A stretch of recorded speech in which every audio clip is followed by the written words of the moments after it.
Here I have Oppo A1 and today I'm going to show you how to enter recovery mode on this device.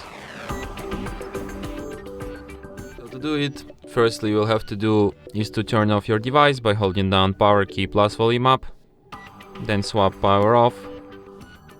And after device turns off completely, hold down combination of keys, power key plus volume down at the same time for a couple of seconds like this. And after the screen turns on and you can see Oppo logo appeared, you can release power key and keep holding only volume down, just like this.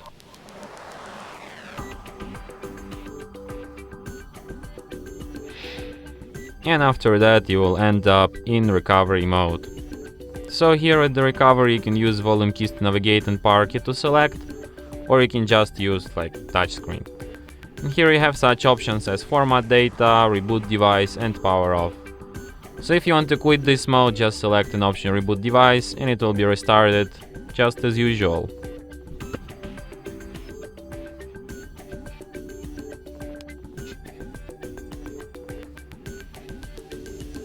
And that's it. Thanks for watching. If you find this tutorial useful, don't forget to hit that like button and subscribe to our channel.